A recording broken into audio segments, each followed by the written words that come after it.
Hey, do you like true crime? Me too. And I know what you're thinking. There's so many true crime pods out there, you've already heard all the stories. Well, what if I were to tell you you're wrong? I'm Leroy Luna, the host of Excuse Me, That's Illegal, the podcast that takes a hardcore look at softcore crime. I've got a back catalog of hundreds of bizarre and hilarious stories just waiting to be heard by you. So come join me. Excuse Me, That's Illegal is available anywhere you get your favorite podcasts, with new episodes dropping on the 10th, 20th, and 30th every month, baby! Hi, this is Rob Benedict. And I am Richard Spate. We were both on a little show you might know called Supernatural. It had a pretty good run, 15 seasons, 327 episodes. And though we have seen, of course, every episode many times, we figured, hey, now that we're wrapped, let's watch it all again. And we can't do that alone, so we're inviting the cast and crew that made the show along for the ride. We've got writers, producers, composers, directors, and we'll of course have some actors on as well, including some certain guys that played some certain pretty iconic brothers. It was kind of a little bit of a left field choice in the best way possible. The note from Kripke was, he's great, we love him, but we're looking for like a really intelligent Duchovny type. With 15 seasons to explore, it's going to be the road trip of several lifetimes. So please join us and subscribe to Supernatural then and now. Let's hang out. Let's hang out. And let's talk about what lessons about. Let's hang out. And let's listen to two lesbians shout. Let's hang out. Let's hang out. Hey, you guys, and welcome to Let's Hang Out, a podcast where two lesbians enter and two lesbians leave, but first they talk about some gay shit. I'm your host from the West Coast, Leigh Holmes Foster. And I'm your host from the East Coast, Ellie Brigida. And today's Lesbian Thunderdome is episode 10, Battleship. That's right, we are going to attempt to tackle the controversial topic of shipping actors together. Wish us luck, everybody. Oh, I know. So to start out, let's give a little background on shipping, what shipping is and shipping actors and everything. So as a quick intro 101 for anyone who's not familiar with shipping. Shipping is simply the verb form of the word relationship. And so if you support a relationship, typically between two characters on a show, or in this case, between two people in real life, the way that is said is you ship those people. So you can have a ship, you can have a relationship that you support, or you can ship them very actively. And we know shipping is a very active thing within the queer community. It really is. It really is. I also, as I was investigating how to define shipping, because I know what shipping is, but to explain to the layman what shipping is, right? I found another term that I didn't know, and especially as it relates to shipping actors or shipping real people, there is a concept known as being a tin hat, that you truly believe the people that you are shipping are hooking up and that the network or their managers are forcing them to keep their relationship a secret. It's very conspiracy theory. I love it. It is. So I think that's kind of what we're going to be getting into today, is the concept of shipping as it applies to people who are real people, so the actors themselves, as opposed to the characters that they play. I think shipping is a controversial topic in general, because people care very much, very, very strong feelings about who do you ship, what is your pairing that you support. Even just within the characters on shows can be kind of contentious. People care a lot about this stuff, and I think some of the stuff that we're going to talk about today is why does this all matter so much to people? Why does it matter, especially in the queer community? It's controversial with characters, and it gets to a whole new level, I think, as you're saying, with real people. With real people, yeah, with the actors, with people who are not just, on paper or on your screen, but are actual living, breathing other humans. So I think what we wanted to do is to start with just a little introduction to some of the real life actor ships that we are familiar with. I am not going to say that this is a comprehensive list by any means. And if you have any other real life ships, please send them our way. Yeah, we'd love to hear more about them, learn more about them. I think the first real life ship that I actually had kind of come across stuff online was for HL. I think that's how you pronounce that, the ship name. So that is the ship name of choice for people who ship the actresses Lea Michele and Diana Agron together, inspired by their characters on Glee, mostly at the time. Yes, and also their real life flirtation. Yeah, real life flirtation, also just friendship, but as we've discussed, that's just lesbian foreplay. So, Exactly. I mean, that's, whatever you want to call it. But yeah, I think there was a lot of that at the time because, A, people felt very, very strongly about the relationship that should have existed between their characters on the show, or that low-key did exist between their characters on the show, depending on who you ask. Not that it's not totally platonic to draw, dirty pictures of the girl you hate on a bathroom stall. I have no feelings about that, but whatever. Well, and also in real life, they lived together for a little while. Yes. Which normal best friends live together, but also lesbians live together. And, so who knows?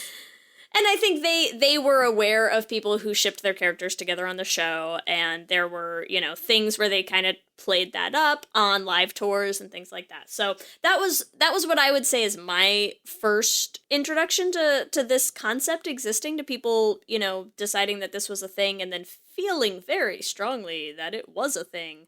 And I think there are also some more recent ones. I think one that we're seeing a lot, if you're, into the Winona Earp fandom these days, if you're in the Earpdom, I don't think it's a surprise that there are a lot of Domcat shippers out there. So those are people who ship Dominique Provotrocli and Kat Burrell together. Here's the thing, though. I can't ship them together because I'm still holding hope for me and Dominique, so... That's valid. Yeah. Totally valid.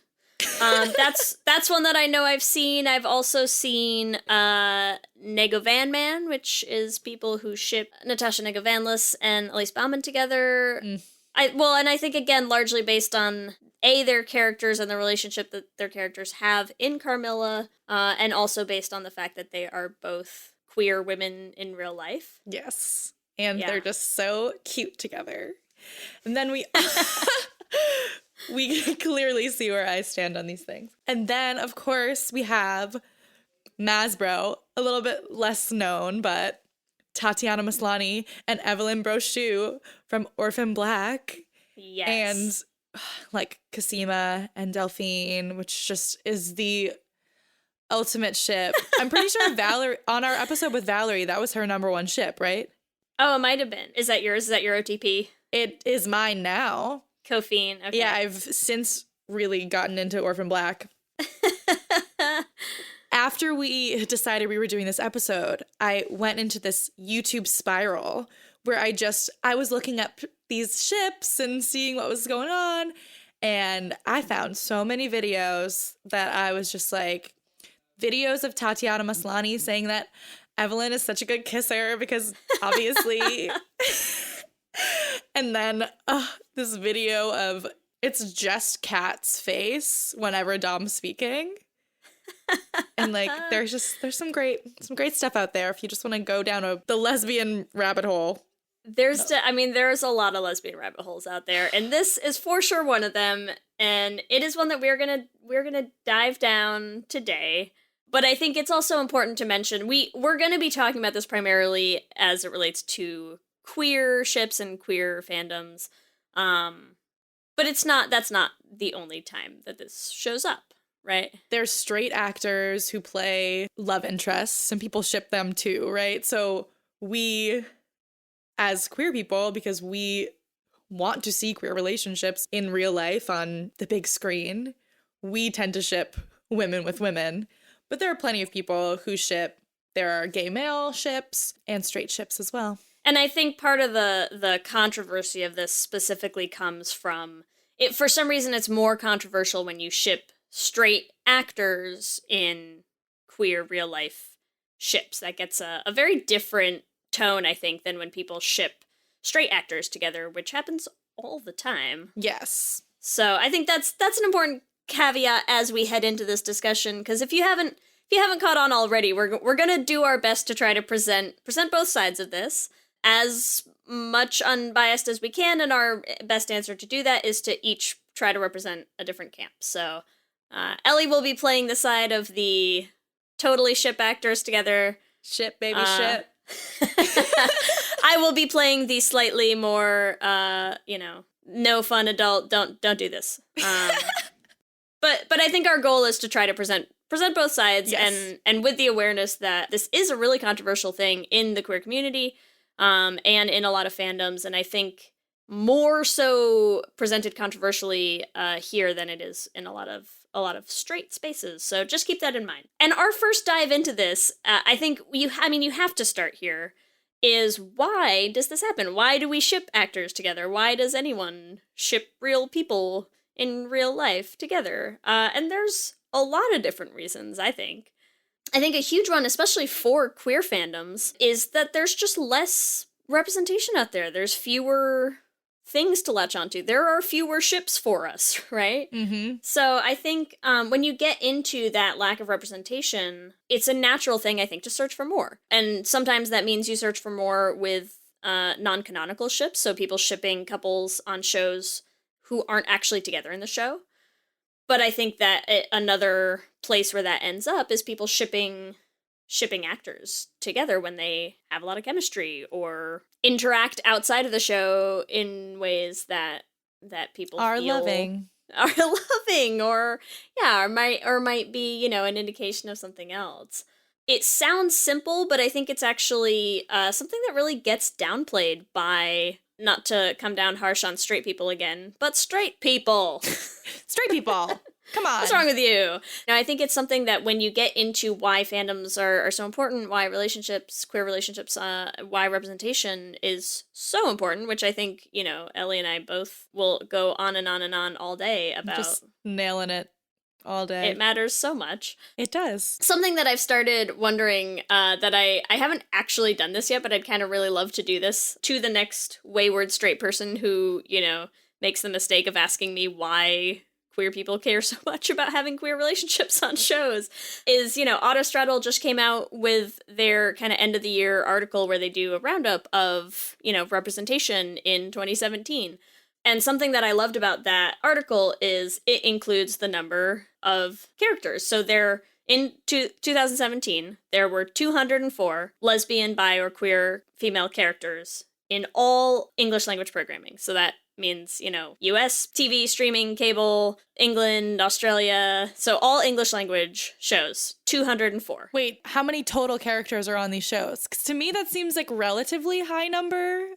I mean, obviously I would like to see more, but that's more than I would expect. And it's higher than it was in 2016, which is excellent. But here's my thing that I would love to do to a poor straight person. I'm so sorry, next straight person who asks me this. No straight people talk to Leigh. Is to say there were 204 lesbian, queer, bi, female characters on TV in 2017. Do you think you could give me an estimate of how many straight characters there were? Oh, yeah. Yeah. Total. Unreal. In all of English language programming, in every show that has on ever TV been on TV this or whole streaming year. In any English-speaking country, do you think you could estimate it? And my guess is they would stop and stare at me blankly Yeah. and go, how on earth could you possibly estimate that? The answer is all of them. Yeah. Except for those 204. I mean, it must just be an absurd number. I don't even know how you could count it. How could you possibly count it, right? I don't think it's possible to count. So that's what I would love for straight people to start thinking about is, we can count them. Yes. We can count how many times we get to see ourselves represented on screen. And that, I'm not even going to get into the breakdown of, how few of those were female characters of color, how few of those were female characters who, have any sort of disability or, just any sort of, as soon as you break that down, it just gets ridiculous. I mean, we don't get to see ourselves a lot. So I think that's a huge reason that this becomes such an important thing to us, because there's just not a lot there. And that number gets even smaller when you try to think of how many of those characters are played by actually queer actors. So how many times are you seeing yourself represented, not just in the character, but also, in the person playing them. Or just queer actors playing even straight people on screen. I mean, it's just... Yes, which is why we put queerness on all of these actors. Yes. Please, please, please, give us some queer actors. Come on. And I mean, we can't ignore the queer actors that we know and love. Right.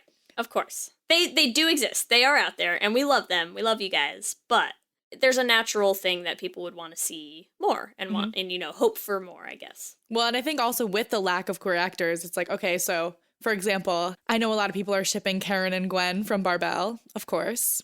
Who we spoke to last episode. Who we spoke to before. If you haven't checked it out yet. Shameless plug. In that, it's like, well, we have 2 queer actors and they're acting together and they're in love. And it's like, you get so excited about it because you're like, wait, it's actually possible.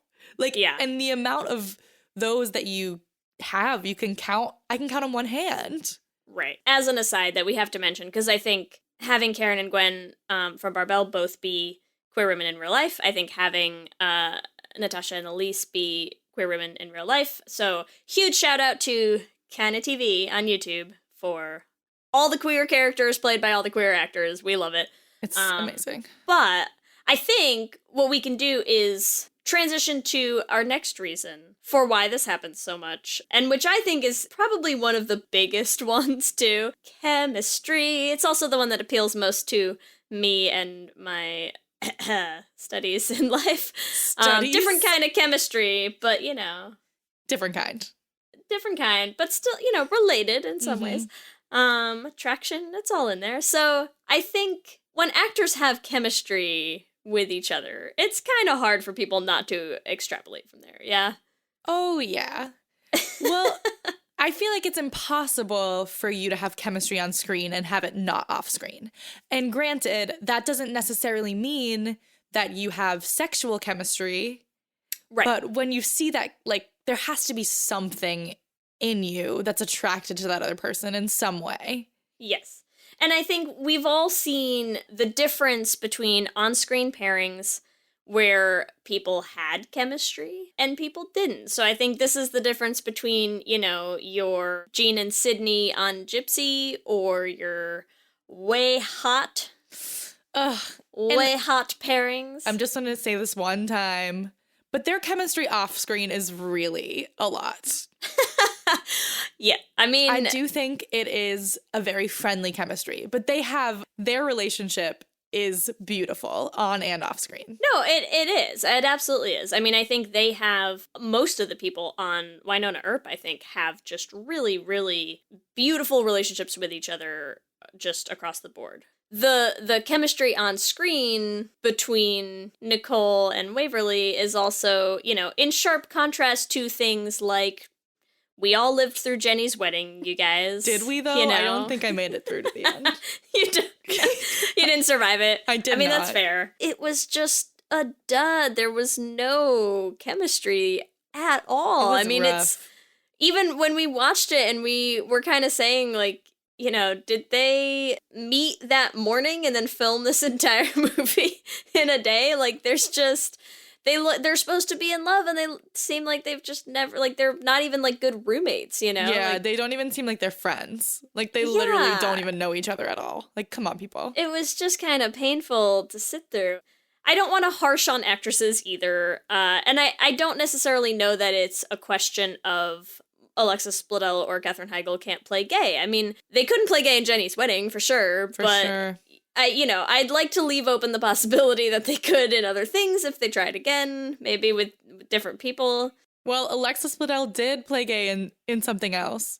In Handmaid's Tale, but I haven't seen it yet. She actually was pretty good in that. I will give her Was that. she? Okay, yeah. Good for her. You can have that click with one person and not with another, and not even because you don't get along or don't like each other or anything. I think, to me, this was probably a huge reason why I'm so much more Team Paley than Team Emerson. On Pretty Little Liars is I never believed the chemistry between Emily and Allison.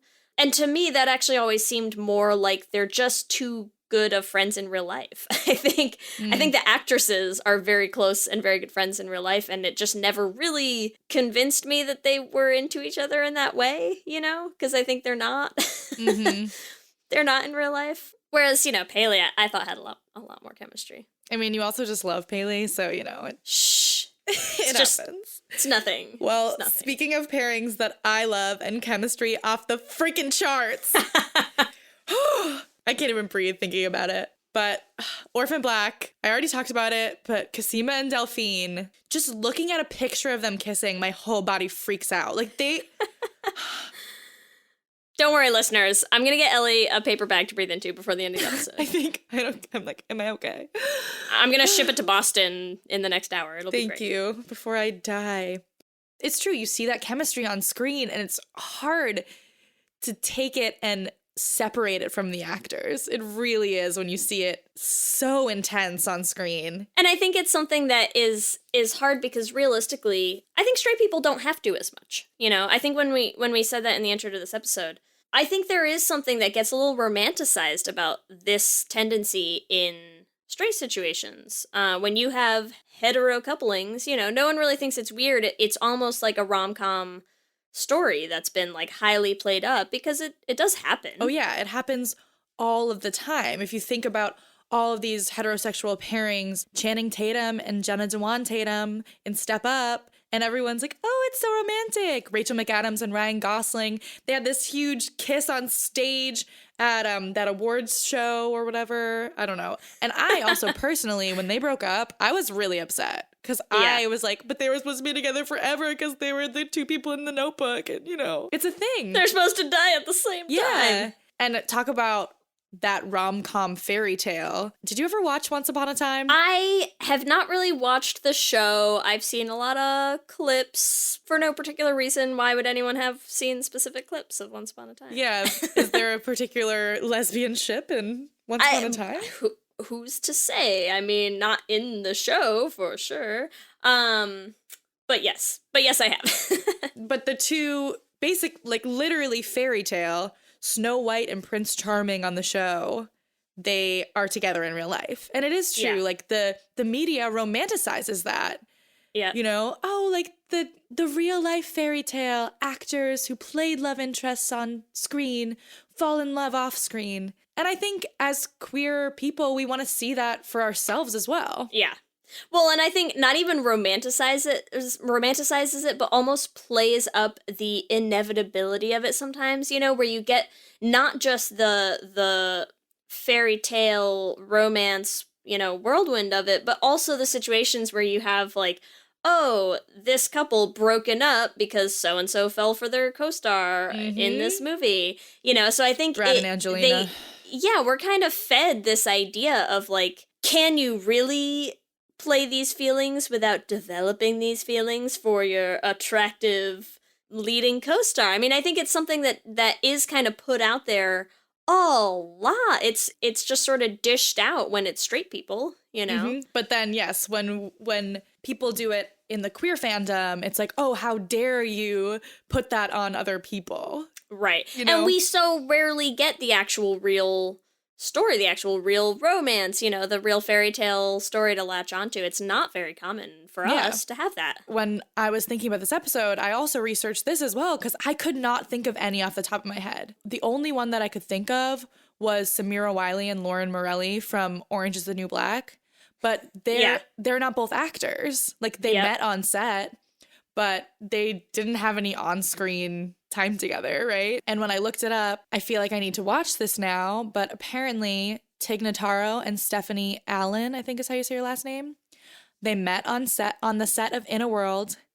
Stephanie was straight, and now she's engaged to Tig Notaro, and I'm like, that's the lesbian love story we're all looking for, to be real. That's the dream. Living the dream. But I could only find 2. That was it. If anyone has other ones, please send them my way because I want to love them. We'd love to hear about them. I mean, it isn't something that we get a lot. So there you go. So, and I think that's kind of a, you know, that idea of the inevitability of it, and combined with when you do have pairings that have a lot of chemistry, I think also throws back to, you know, something that we talked about in our very first episode, you guys, all the way back at the beginning of this podcast. Back in the good old days. Yeah, back in our baby podcasting days. Episode 1 coming out where we talked about, you know, wanting to see your story again in other people, you know, and there is something that kind of tugs at you about that, wanting to see people all of a sudden realize like, oh, hey, you know, that same moment of, I can kiss girls. Wait a second, this changes everything. Oh, yeah. part of you wants to see actors have that moment as well. I think it feels sort of shallow, but it's hard to avoid, I think. Mm-hmm. Well, especially when you see them having chemistry on screen. You're like, if you can have chemistry with this person on screen and I know you enjoyed that makeout. Are you sure you're straight? Yeah. Maybe that's problematic, sorry. But I think the other thing to keep in mind, another reason that I think this happens, is that sometimes, man, actors just ping our gaydar a little bit. Oh my god. Bing, bing, bing, bing, bing, bing, bing. So much. I mean, I think that's a real thing, you know? So I guess the question I have is, what is it specifically? Like, why do some people ping our gaydar more than others? You know, sometimes it's characters and that kind of transfers over to the actors in some way. Here's the thing. I've been thinking about this. So in particular with two actresses who are now out, because Kristen Stewart and Ellen Page, before they came out, did they ever play lesbian characters? Oh, that's a good question. I really don't think they did. If they did, please send me those clips. I really don't think they did. However, everyone in the lesbian community knew they were gay. Like people had posters of K-Stu on their wall and were like, one day, a bunch of my friends are so upset that Ellen Page is getting married now, or is married. Crazy. Yeah, is married. Because Congrats. they wanted to be with her since Juno, you know? Right. And so what is it about them that was so overwhelmingly gay to gay communities? I mean, I don't know if you can really pinpoint it. You just know. You look at someone and you just see in them yourself. For me, I feel like I see parts of myself in those people, or patterns that I feel like I went through before coming out. I don't know. I don't even know how to describe it. Right, exactly. It's sort of, sometimes it's an ephemeral quality, right? Exactly. I mean, it's just hard to capture. And so when you have actors who play gay really convincingly, it also starts to bleed into some of the personality traits. Because sometimes, you know, people just don't really play gay convincingly as characters. Like, straight actors aren't always convincing. I mean, to me at least, I'm assuming to other people as well, playing gay characters. Like, some people sell it and some people don't, you know? And so when you have people like Alex Voss on Orange is the New Black, Oof. you know, I mean, there's something about Laura Prepon in that role that just is so convincingly gay. I don't know what it is. She was not convincingly straight ever. Like, in that 70s show, I was just like, there's something about her. Right. You know? But that also, the actress, as far as we or anyone knows, is completely straight, you know? I mean, as far as we or anyone knows. You guys don't get the joy of seeing Ellie's face as I said that, but it is, right? There's something about that, it bleeds over, you know? The fact that she plays gay so well on screen, to me, it, like, starts to affect how I see her as a person, you know, and when she does interviews, or when she's on a red carpet, or when she's doing whatever. It's just something about the way she holds herself now, to me, reads very gay. Whether or not she is, just, it almost has less to do with it than just the, you know, something about how that comes across. Method acting. You come to the New Yorker Radio Hour for conversations that go deeper, with people you really want to hear from, whether it's Bruce Springsteen or Questlove or Olivia Rodrigo, Liz Cheney, or the godfather of artificial intelligence, Jeffrey Hinton, or some of my extraordinarily well-informed colleagues at the New Yorker. So join us every week on the New Yorker Radio Hour, wherever you listen to podcasts.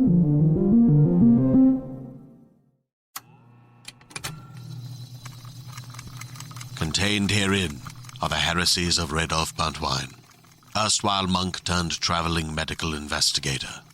Join me as I study the secrets of the divine plagues and uncover the blasphemous truth that ours is not a loving God, and we are not its favored children. The heresies of Radolf Buntwine, wherever podcasts are available. Hi, I'm Laura Cathcart-Robbins, and I am the host and creator of the podcast, Only One in the Room. Every week, my co-host Scott Slaughter and I invite you to join us and lose yourself in someone's only one story. The Only One in the Room has a wide variety of guests, from prisoners to abuse survivors to swingers. With 21 seasons and counting, we guarantee that Only One in the Room will have a story that you'll connect with. This podcast is for anyone who has ever felt alone in a room full of people, which is to say that this podcast is for everyone. At Radiolab, we love nothing more than nerding out about science, neuroscience, chemistry. But we do also like to get into other kinds of stories. Stories about policing or politics, country music, hockey, sex, of bugs. Regardless of whether we're looking at science or not science, we bring a rigorous curiosity to get you the answers. And hopefully make you see the world anew. Radiolab, adventures on the edge of what we think we know. Wherever you get your podcasts. Yeah. I mean, and then you have also Katie McGrath, who, even when she's straight, is just like oozing sexual tension with any woman that walks in the door. Yeah. Which, and to be fair, I mean, Katie McGrath has sexual tension with many of her male co-workers as well, co-stars as well, but I think you could have her act in a scene across from, like, a coat rack, and she'd have chemistry with it. That is one lucky coat rack, that's all I'm going to say. And many a lesbian would agree with you, I think, Ellie. I just want to take 1 minute to make a public prediction. You heard it here first. I just have this feeling, I've had it from the second that I saw her in the Hunger Games. Jennifer Lawrence. It's coming. That's all. It's coming. Okay. And I will take a second to give us a quick disclaimer, which is we are making no claims or implications about any actors or actresses' sexualities. Just a hunch. Please don't sue us, Jennifer. Just our feelings. Please don't sue us, but also if you listen to the podcast, hey. Yeah, if you listen to this podcast, we gotcha. Okay. There you go. But I'm playing our legal disclaimer voice of reason. There you go. It's probably for the best. Make of that what you will, listeners. Nothing to see here. But I have one last quick thing that I also want to talk about because, let's be fair, we're both lesbians here, at least the two of us that you're listening to. And there's something else that is a little bit unavoidable. You have to mention it. Why do we sometimes ship actors together as couples? And I'm just going to call this one aesthetics, which is sometimes when you have two good-looking ladies, they look good together. And you kind of just wish you could see more of them together. That's all. It is true. And they're just like so cute together. And you're just like, please be together and be in love and be happy. I mean, it's not, I'm not going to say it's the biggest reason, but, you know, it is one to put out there, I think, is we don't all like women because we don't like seeing women together, you know? Because we do. Valid. That was a very confusing sentence. I'm so sorry. We love seeing beautiful women together. That's the point. Fact. Factual statement. Yes. True story. Yes. Agreed. I think is that our list? I think that's most of our... Yeah, I think we've hit them all. Most of our reasons. If you have others, or if we've missed anything, please, you know, hit us up. Let us know. We'd love to hear. But that's what we came up with for why we think this happens. Why this phenomenon takes place of people shipping actors. And I think the next sort of topic to get into is there something inherently problematic with this? And this is where I think we're going to start to see, you know, us both playing devil's advocate for different sides of this. So is it inherently wrong to ship actors together? Is it problematic just in and of itself? Are there not problematic ways to do that? And I think my first question, when you start to ask, you know, if there's something sort of inherently wrong with doing this, is I think it gets at this question of, does having a public persona, does being someone who's a public figure, who's in the public eye, immediately make someone a public object, like a public commodity that we get to do with as we please? Yes. if you want me to play devil's advocate. But also, I think I really do believe that. And maybe that's horrible, but I think there's a price to fame. Yeah. And unfortunately, if you choose to be an actor or anyone who's in a public position, you open yourself up to that scrutiny. Sure. Maybe it's not fair. Yeah, it's sort of there's like different levels of that question, right? Is it gonna happen? Should it happen? Is it fair that it happens? Yeah. I do think there is a part of you that knows what you're signing up for. Yeah. And I think there's also a question of the persona that you have, the public persona, how close is that to who you actually are, you know? When people do this, how much of it kind of really hits you as a person, like who you actually are in private.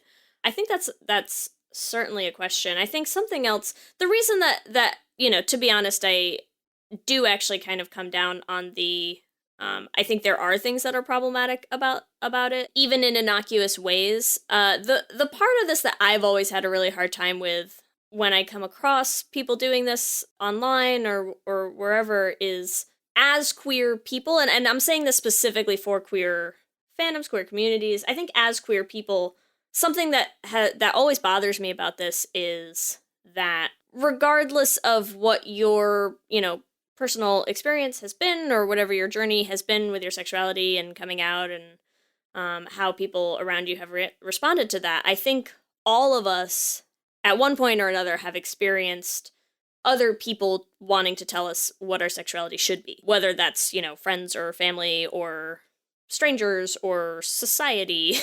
Mm-hmm. I think every queer person in one way or another knows what it feels like to be told that your sexuality is not what it should be. And so I think, especially when we do this to straight actors, it bums me out. I understand that completely. I think that's very valid.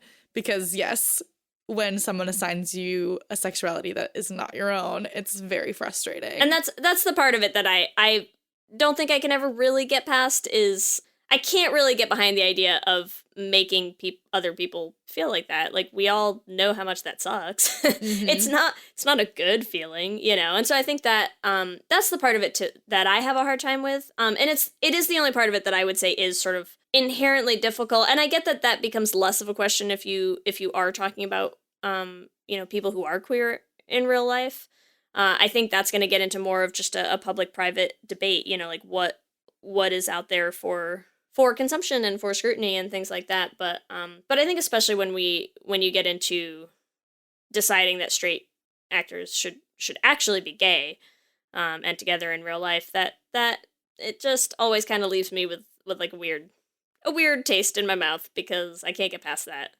Yes, that is valid. That could play out not only in queer ships then, because I think there also are gay actors who have been assigned ships with in a heterosexual way. Yeah. Oh, yeah. So I agree that it's problematic, but like I think it also is problematic across the board because sexuality is a spectrum, people. And it is. You know. No, I get it. I get what you're saying. And I think that's absolutely true as well. The main takeaway here is please don't decide for other people what their sexuality is. It bums us out, you guys. Yes. And I do think with these fanships, I think there's a point you can take it to that is still fun. You're indulging in the fantasy of it all. Yeah. You know, you're not, at least from my perspective, and I think a lot of people who indulge in these ships in a more surface level, fun way, you're enjoying it on a fantasy level, and you know on a realistic level, these people are not the people that they play on TV, and they, right. Like, if they're not together, like, that's okay. Yeah. You know? They have real lives. They have... But it's fun to fantasize. That's the other thing to keep in mind is, you know, when does this kind of cross the line, you know? And I think there's a lot of ways that can happen. And I mean, sadly does happen. You know, I think we've all seen this get to a point where you kind of just want to say, hey, whoa, you know, dial it back a bit, guys. And I think that gets into questions of, you know, when people do this in really aggressive ways. So doing this where you're, you know, tagging these people on social media in super kind of aggressive posts, doing this where, you know, you're kind of crossing boundaries into what are their personal lives. You know, I think that a good recent example of this we saw in the Winona Earp fandom. Oh yeah, well, because Kat Burrell's wedding, and I don't think that anyone actually did do this, because I Googled it to see if people did, but I was seeing people on Twitter being like, you know, Kat sharing pictures from her wedding, and she is getting married to a man who she's been with for a long time. They're very happy, and please be respectful and don't Photoshop pictures of Dom's face on his face. Right, yeah, because like that's just weird. That's very weird. Don't do that. Although, just to be clear, the end result of that was that she actually had not shared the pictures herself either. People actually went and posted online photos of her wedding that she didn't want out there. So I think, you know, everything about that situation, I think, was just sort of kind of crossing the boundaries of respect these people, respect their lives. There's lots of ways where this can sort of stay harmless fun that people just do because, you know, of any of the reasons that we mentioned earlier. Yeah, there's certainly times where you just sort of say, you know, oh, this maybe went a little far. Yeah. Let's not go that far. It's like fanfic. You know, it's like it's fantasy. It's fun to think about. No one doesn't love a good fan fiction. That's true. So maybe a good way to wrap up this episode is with what I'm gonna call our infomercial. There's got to be a better way. So how do we do this in a fun way? If you're like Ellie and you want to ship some actors together, you know, what are ways that we can still kind of stay healthy and not creepers about this? Who's a creeper? No.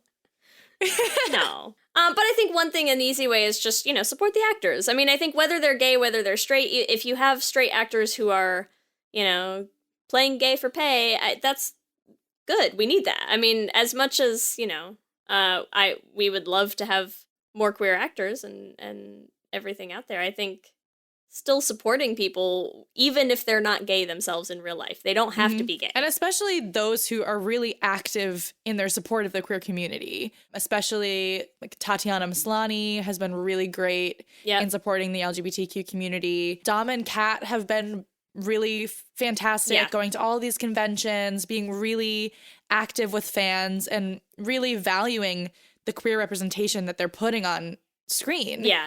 Even if they themselves don't identify as queer. Yeah, and that's really important. I mean, I think they both have been so vocal and so outspoken about realizing how important this is, how important that representation is, and how hard it is to find, you know, how little of it there is out there. And so I think something to keep in mind is when we get #blessed by people like that in these roles, you know, like you don't want to scare them away from our community. That shouldn't be, you know, what this is about. I think being supportive and being appreciative of actors who really help shine a light on, you know, the representation that isn't out there yet, and what we can do to help get it out there. So yeah, absolutely. I think that's a huge one. And then at the same time, you know, supporting queer content being made by queer people. Yes, Canada. Because that's the dream, you guys. Supporting Canada basically is what we're saying, because that's where that's all coming from, I think. Yeah, no, absolutely. I mean, I think that's a big one that we would certainly say is important, because you know us, we just want more lesbians, more queer content. More gays, please. Gay all day. I'll be gay for pay. Yeah. And while we're on the topic of gay all day, guess what it's time Q for, and Ellie? gay. Oh my God, it's time for our Q and gay. Q and gay. So I'm gonna ask you some questions Great. this week. As a reminder, these are just fun questions. I'm gonna ask Ellie, and then we want you guys to answer them as well. Starting with question 1. Who is your favorite on-screen turned real-life couple out of the following 4 choices? Freddie Prinze Jr., Sarah Michelle Gellar, Ryan Reynolds and Blake Lively, Dax Shepard and Kristen Bell, or Channing Tatum and Jenna Dawn Tatum? Damn. Okay. Channing and Jenna are so hot. However, they really are. Dax and Kristen all day. They're so funny. Yeah. I just love their relationship.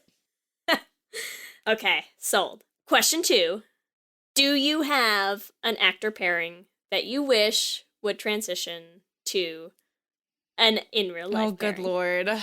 You know, and you can say just yes or no. Let's say yes. I can't decide, but yes. If you don't want to name names, we don't have to. Question 3. What most sets off your gaydar?